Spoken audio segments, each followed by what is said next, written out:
लोक प्रसार चैनल देखने वाले सारे भाण भाइयों मंगत राय लांबा की राम राम नमस्ते जय हिंद। भाण और भाइयों, आज हम पहुंचे हैं भेरा की अनाज मंडी में। भेरा अनाज मंडी में बाजरे की खरीद बड़ी ज़ोर शोर से चल रही है। मैं कैमरामैन सुनील भाटी को कहूँगा कि दिखाएं कि ये जो बाजरे की खरीद है, कट्टे भरे हुए हैं और पूरी ज़ोर शोर से चल रही है। हम किसानों से बात करेंगे और उधर भाजपा के तोसाम हल्के से प्रत्याशी रहे भाई शशि रंजन परमार पूर्व विधायक भी पहुंचे हुए हैं। उनसे भी बातें करेंगे, किसानों की समस्याएं सुनेंगे कि क्या समस्याएं आ रही किसानों के सामने। काफ़ी समस्याएं किसानों के सामने आ रही हैं, सभी आपको दिखाऊंगा मैं। तो कैमरामैन सुनील भाटी से कहूँगा कि आइए अंदर जो है वहाँ कमेटी के सदस्य बैठे हैं, वहाँ चलते हैं। तो हमारे पास किसान खड़े हैं जो इधर तौल लगा हुआ है, इनसे पूछते हैं भाई समस्याएं क्या आ रही हैं, बाजरे की खरीद में क्या समस्या आ रही हैं, वो पूछते हैं। भाई रमेश खड़े हमारे पास। राम राम भाई। राम राम जी। तो यहाँ भेरा मंडी में भाई आपका क्या समस्या आ रही किसाना के, वो बताओगे आप? समस्या ये है जी, अभी पिछले 3-4 दिन से 3 या 4 ही किसानों के गेट पास आ रहे हैं इधर। अच्छा। पहले 30 का गेट पास का शेड्यूल आ रहा था पर डे। अभी क्या हुआ, बाकी के जो किसान जिनने भेरा मंडी चुनी थी उनका शिवानी के अंदर शो कर रहा है। शिवानी शेड्यूल जो बन रहा है गेट पास का, उसके अंदर वो दिखा रहा है अभी। और कुछ किसान ऐसे हैं किसान भाई, जो हमारा FPO है उसके साथ भी लगभग 150 किसान जुड़े हुए हैं। नजदीक से दिखाएं भाई।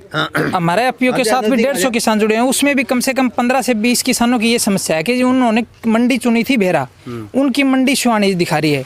और 15 से 20 किसान ऐसे भी हैं जिन्होंने मंडी भेरा चुनी थी, उनका ना शिवानी है और ना भेरा। भेरा मंडी का तो आज के बाद कोई शेड्यूल नहीं दिखा रहा। अच्छा, भेरे का शेड्यूल खत्म हो लिया? हाँ, मंडी का 20 से आगे का कोई शेड्यूल नहीं दिखा रहा। अच्छा, ये समस्या है। तो जो किसान रह गए, वंचित रह गए भाई, जिनका न तो भेरा दिखा रहा, न शिवानी, न तुसाम, न इसरवाड़, किसी मंडी में उनका नाम नहीं दिखा रहा। अच्छा, दूसरा गेट पास की बता रहे थे आप। गेट पास अभी कितने किसान लगभग रह रहे हैं? अभी तो जी कम से कम 150-200 किसान तो मेरी नॉलेज के हैं जो कम से कम इतने रह रहे हैं। अच्छा। मैं मोटा मोटी। बाकी ऐसा है जी, आजकल अभी ये मंडी का चुनाव अपनी इच्छा से हो रहा है, तो हो सकता है किसी किसान ने भाई दूसरी मंडी आपके और चुन ली हो। तो मेरे हिसाब से कम 150-200 किसान मेरी नॉलेज के रह रहे हैं जिनका। अच्छा, इसका उठान हो रहा है भाई? हाँ, उठान बिल्कुल, और कोई दिक्कत नहीं आ रही जी। और कोई दिक्कत सिर्फ और पोर्टल की दिक्कत है, सिर्फ दिक्कत है। और पोर्टल की दिक्कत भाई या कंप्यूटर वाले ये सुलझा सके। जी जी बिल्कुल। आपका विधायक मान लेके पूर्व विधायक और भाई भाजपा के नेता शशि रंजन परमार आ रहे हैं, उनके सामने भी यह बात आप रखोगे? विधायक जियों को भी इस समस्या से मैंने अवगत करा दिया है। अच्छा। उन्होंने आश्वासन दिया कि आपकी ये समस्या का सोल्व हो जाएगा। और कुछ किसान साथी बगैर मंडी का चुनाव करे भी रह गए। वो पोर्टल 7-8 दिन से बंद आ रहा है, जिन्होंने मंडी का चुनाव नहीं कर पाए, क्योंकि किसान उस टाइम पर थोड़ा नरमा के अंदर बिजी था, अपनी सरसों की बिजाई के अंदर बिजी होने के कारण से पोर्टल का चुनाव नहीं कर पाए थे। नजदीक आ जा, वो रह रहे हैं, वो साथी भी रह गए चुनाव करे बगैर, और वो पोर्टल अभी बंद हो रहा है अभी। भाई ये हमारे लेबर वाले हैं भाई, तुमने दिहाड़ी दुड़ी टाइम पर मिल जाए? हाँ, मिलता है जी। मिलता है? हाँ जी। और कोई तकलीफ तो नहीं है? नहीं, कोई तकलीफ नहीं। बढ़िया मंडी है? हाँ, बढ़िया मंडी है। ठीक है, लगे रहो। तो ये इधर कैमरामैन का कहूँ, हमारे पूर्व विधायक शशि रंजन परमार जी यहाँ मंडी का निरीक्षण के लिए पहुँच चुके हैं।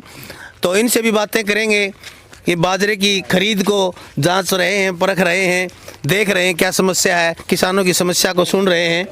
तो ये फिलहाल भेरा मंडी में शशि रंजन परमार जी पहुंचे हैं, किसानों से बातें कर रहे हैं।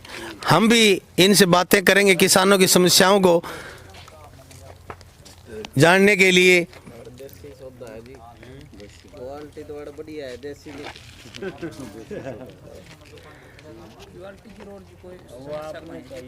शशि रंजन परमार के ही प्रयासों से भेरा में मंडी स्थापित हो पाई है और इसरवाड़ में भी इन्हीं के प्रयासों से मंडी स्थापित हुआ है ताकि किसानों को दूर न जाना पड़े।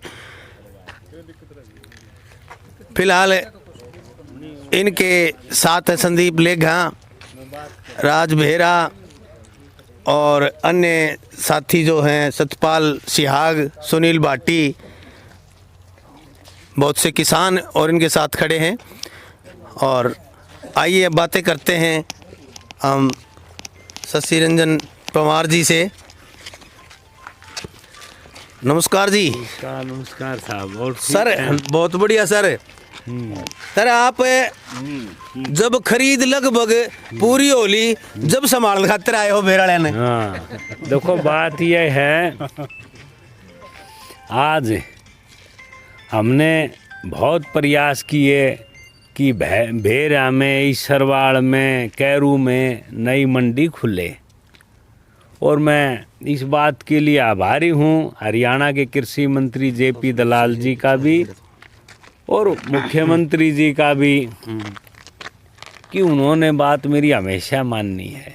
आप खुद गवाह हैं, पिछली बार जब कोरोना प्रकोप था और उस समय भी इन सभी मंडियों में, जब उस समय सरसों का सीजन था, आपको ध्यान होगा, ये लगभग हो गया 8 महीने होने, 7-8 महीने पहले, उस समय भी जेपी दलाल जी और मैं और सारी नई मंडियां शुरू की थी।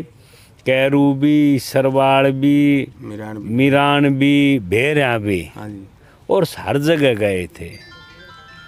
बड़ा भारी क्राइसिस था, जब सब डरे हुए थे। हम तो उस समय भी मंडियों के बीच में रही और एक एक दाना किसान का उस समय भी सरसों, बीर, गेहूँ सारी व्यवस्था करी।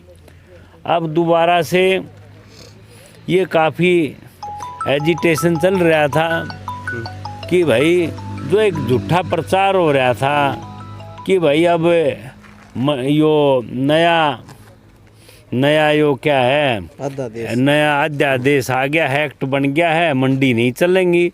लेकिन आपन मंडी में खड़े, हाँ मंडी भी नहीं चल रहे हैं और MSP भी में कोई रोड़ा को नहीं। तो वो सारी बातें बिल्कुल ठीक हैं।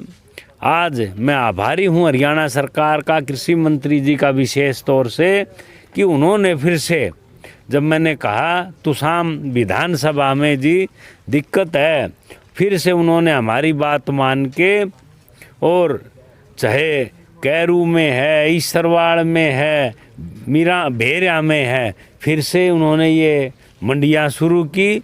और शुरू ही नहीं की, अब बाद में कहा कि जी जुई में इसकी स्ट्रेंथ बढ़ाओ, तो हमने वहाँ 250 पर्चियाँ कराई, तुसाम में भी करवाने का काम किया। और अभी मैं यहाँ भेरा आया, इन जो भी बातें बताई हैं किसानों ने, वो मैंने DM से बात करी, अधिकारियों से बात की, और भी मंत्री जी से बात करके ये सारा समाधान करूं। इनकी समस्या मूल रूप से तो पोर्टल से संबंधित है जी, कि कुछ किसान तो ऐसे हैं जिन्होंने अपनी मंडी का चुनाव ही नहीं कर पाए, वो खेतों में ही रहे। तो इसका क्या समाधान होगा जी?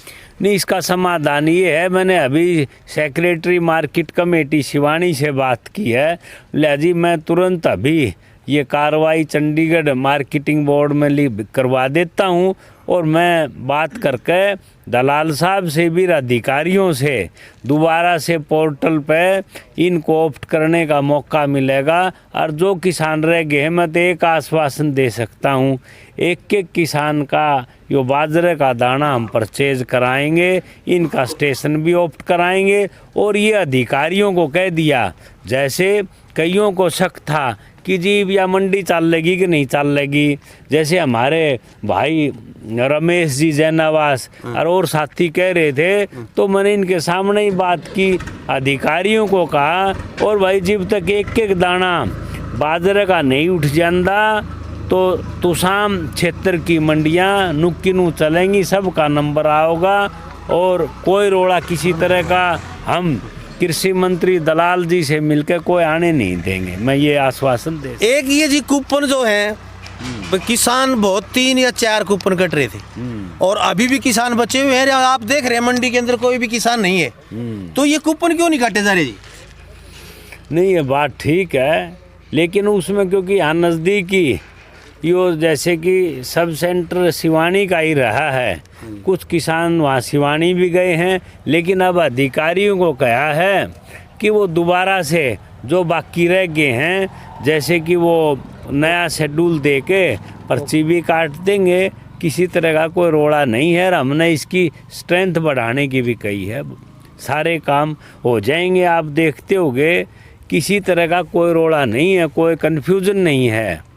पीछे खतरनाक है कि पैसे जो बाजरे की खरीद हो चुकी है लगभग, जिन किसानों की 1 महीना हो चुका है, तो पैसे नहीं डाले जा रहे, इसके ऊपर क्या कहना चाहोगे सर आप? नहीं, वो कितने इसमें क्योंकि काफ़ी हद तक है, काफ़ी हद तक है, 1 के महीना हो यार, काफ़ी हद तक पैसे आ चुके हैं, कुछ रह गए हैं, उनको भी हम तेजी कराएंगे। जहाँ अपन खड़े हैं यहीं का उदाहरण लो आप, बेरा का लो तो लगभग 6437 क्विंटल बाजरा आप लोगों के सामने आ चुका है। और उसमें अभी और जितने जमींदार लेकर आ रहे हैं सबका लेने का सरकार का प्रयास है, और भुगतान भी कितना % काफ़ी हद तक इसमें इन्होंने किया है, बाकी रह गया है क्योंकि वो नया मामला है।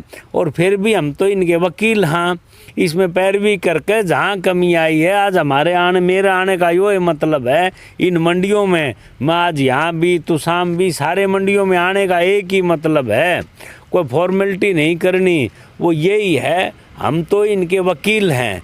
इनकी जहाँ पर भी जो ग्रीवेंसीज है, जिसको कहनी है पर्ची बढ़वानी है, पर्ची बढ़वाएंगे, पेमेंट की दिक्कत है पेमेंट करवाएंगे, और बाजरे की और टोकन इशू करवाने हैं, वो व्यवस्था सारी करवा के मेरा प्रयास यही है। इस कोरोना महामारी की जब पीक था, जब भी हम यहाँ के कृषि मंत्री हमारे JP दलाल जी, मैं सारी मंडियों में ईब नहीं 8 महीने पहले भी उरे अंडे थे नुए, जी हाँ। और अब भी दोबारा से ये परचेज है, तो मैं मंत्री कृषि दलाल साहब और हम नुए, ये जितनी छोटी मोटी बात है, मैं सबको एक ही आश्वस्त कर सकता हूँ कि हम मिलकर उनसे सारी की सारी समाधान मैं करवा पाऊंगा। एक राजनीतिक प्रश्न और सर, हाँ साहब, आप बड़ौदा हल्के में घूम के आए, अपनी जनसभाएं भी की हमने, फेसबुक वगैरह पे देखे भी, तो वहाँ क्या लग रहा है कि भाजपा इन किसानों से टक्कर लेके जीत जाएगी? नहीं, देखो, मैं तो एक ही बात कह सकता हूँ कि वहाँ चुनाव में बड़ौदा में गया था, और सभी मुख्यमंत्री जी भी, कृषि मंत्री दलाल साहब वहाँ इंचार्ज हैं, प्रदेश अध्यक्ष हैं धनखड़ साहब हमारे, वो भी इंचार्ज हैं, सभी पार्टी के कार्यकर्ता लगे हुए हैं। पार्टी के कार्यकर्ता बीजेपी के नाते हम सारे वहाँ गए, और उसमें हम ही नहीं, हमारी जो सहयोगी दल है JJP दुष्यंत वीर, उसकी सारी टीम सभी लगे हुए हैं।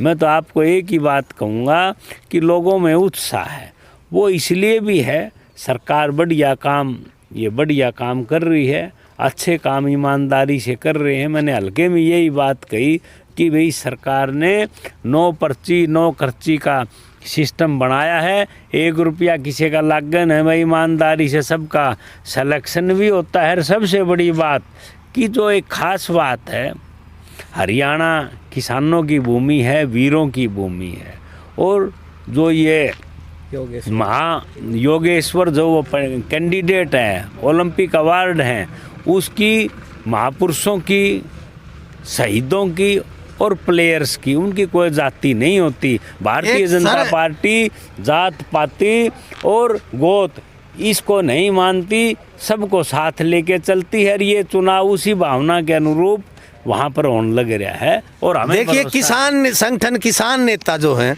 वो ये कह रहे हैं कि वहाँ पर किसान जीतेगा, तो किसान तो का तो सीधा कैंडिडेट कोई खड़ा नहीं है, तो सभी किसान, वो योगेश्वर दत्त भी किसान का पुत्र है, और वो दूसरे कैंडिडेट है कांग्रेस के, वो भी, तो कांग्रेस को समर्थन दिया जा रहा है वहाँ पूरा। तो आपको मैं तो सिर्फ सीधी सी बात पूछ रहा हूँ, क्या हमारे योगेश्वर दत्त आपकी जो पार्टी के जो हैं वो लीड कर पाएंगे वहाँ? देखो, आज किसान की जहाँ तक बात है, योगेश्वर दत्त खुद किसान का बेटा है, उसकी छाती मेडलों से सजी हुई है, और बहुत बड़ा प्लेयर रहा है। DSP की नौकरी छोड़ के आज IG तक बढ़ने वाला आदमी था, आज वो हमारे बीच में है। कोई वहाँ पर जितने भी कैंडिडेट हैं योगेश्वर दत्त के मुकाबले में कोई नहीं है, इसमें कोई दो राय नहीं। वो किसान का बेटा है, किसान का बेटा कमल का फूल लेके BJP की टिकट पे वो नाम रोशन करेगा। हर हालत में हरियाणा के लोग, विशेषकर उस क्षेत्र में 36 बरादरी के लोग भाईचारा बना के बीजेपी कमल का फूल और एक राष्ट्रीय प्लेयर के प्रति अपना सम्मान व्यक्त करेंगे। हर हालत में उनकी जीत होगी। तो देखिए बड़ौदा भी जीत रहे हैं और ये शशि रंजन परमार जी हमारे तोसाम हल्के के हृदय सम्राट और दुख दर्द में हमेशा साथ रहते हैं लोगों के। इनकी बातें विचार सुने। अगली मंडी में इसरवाल फिर चलने लग रहे हैं भाई, देखते रहें लोक प्रसार हरियाणा, सब्सक्राइब करें, लाइक करें और भाई ने आशीर्वाद जरूर दे दियो। इसरवाल मंडी फिर दिखावा आपने, आओ हमारे साथ इसरवाल मंडी में।